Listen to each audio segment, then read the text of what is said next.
Bagong, dalem Kang Gareng. Enten apa Kang Gareng? Ngene ta Bagong. Awake dhewe iki ora krasa, Gong. Ora krasa iki ngono mau Kang Gareng kepikiran marang awakmu. Kepikiran piye Kang Gareng? Ngene ta Bagong. Iki ngono sasine wis sasi. Nyedak-nyedaki sasine wulan Ramadan, Gong. Lah mangi kena apa? Nek wulan Ramadan Kang Gareng. Lho, iki kepiye ta Bagong? Ing wulan Ramadan iki awake dhewe kan wajib kanggo wong muslim padha ngakoni poso. Ya anjen ngono kok Kang Gareng. Lah iya, mula saka iku Gong, Kang Gareng iki ya mikirke awakmu. Adine Bagong iki ya pancene senengane kira mangan.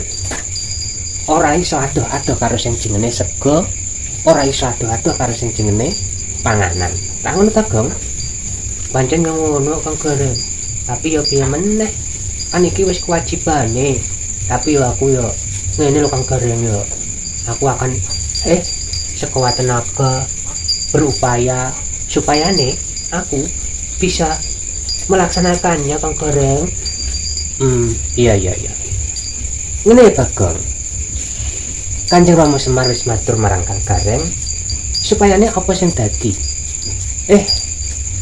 Ora iso liya, ora iso apa-apa. Kang Gareng mung iso ngelingke yen Bagong iku kudune ya netepi kewajibane. Ngono Gong. Siap Kang Gareng. Lah iya. Tapi ngene lho Kang Gareng ya. Aku kan ya pancen ya piye? Iki ngono dina kan aku wis tak pul-pulke. Iki mau aku ya makan, ya nganti kuwareken Kang Gareng. Tapi kan aku piye meneh? Aku kan biasanya hobinya makan Kang Gareng. Jadi iki dina sak urunge puasa, aku memuas-muaskan Kang Gareng. Aku sampai makan sampai nambah terus Kang Gareng. Iya Bagong. Ngene ta Bagong ya. Kang Gareng iki kan ya wis lumrahe ngelingke marang adine. Ya kepiye-kepiye wae iki tetep Kang Gareng sing duweni tanggung jawab ngiring awakmu, tanggung jawabe ngelingke awakmu. Lah, mergo biasane kuwi iki mlaku-mlaku keluyuran karo sing jenenge Pak Gundul, ya kudune ya Pak Gundul tak kandhanane, Gong. Pak Gundul iku nalah nganu kok Kang Gareng. Senajan cilik, tapi iku ya makane akeh kok Kang Gareng. Ngentutan pisan Kang Gareng. Oh alah sembrono aku iku Gong. Lho pancen tenan lho Kang Gareng.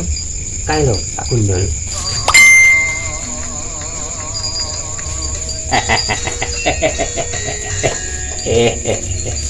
Aku disebut-sebut saka kono kae kedengeran lho Ki Gareng. Ki Gareng Bagong. Kepiye Ndul?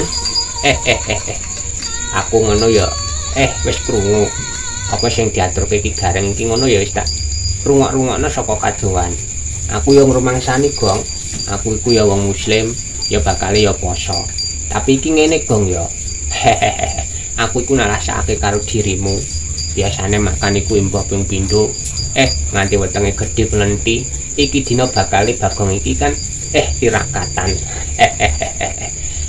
Ya ngene ya. Jarene iki ya ora jarene anjen tenan.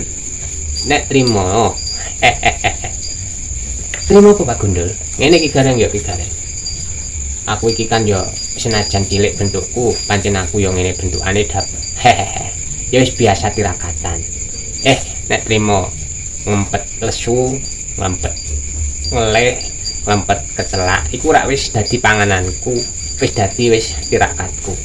Nanging sing abot iki ngempet sing liyane ngono. Lah mulai saka iku Pak Gundul. Iya, ngene Gong ya. Kepiye Ndul? Ngempet nangan ngempet ngombe iku ya tak anggap rada luwih enteng. Sing ora enteng ki ngempet sing liyane Gong.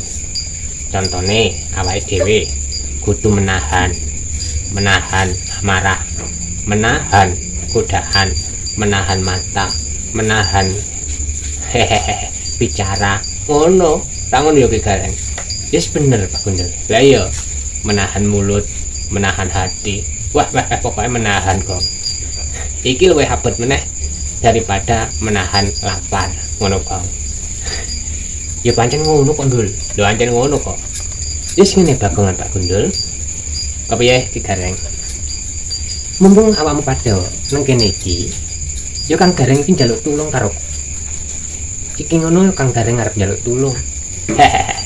Sing tenang wae Ki Gareng. Apa sing dadi perintah Ki Gareng nek iso ya tak jabani tak lakoni. Lah ngono Gong ya. Bener Kang Gareng ngene. Kanggo nyiapke acarane awake dhewe iki iso nggugah para sedulur-sedulur dhewe supaya ora kerinan sahur. Kang Gareng merintahno marang awakmu Bagong Pak Gundul gawe kentongan. Kentongan Kang Gareng. Kentongan. Siap. Aku iku ya siap wae. Tapi aku ora iso penek anu Kang Gareng. Aku ngerti Gong, yen kowe iku ora iso penek, tapi kan kae Pak Gundul kae kan cilik. Mestine kok lincah.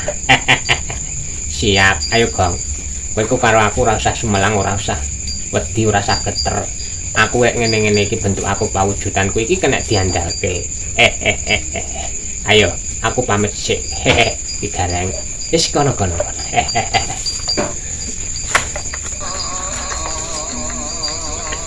Kang Gareng, aku bali dhisik.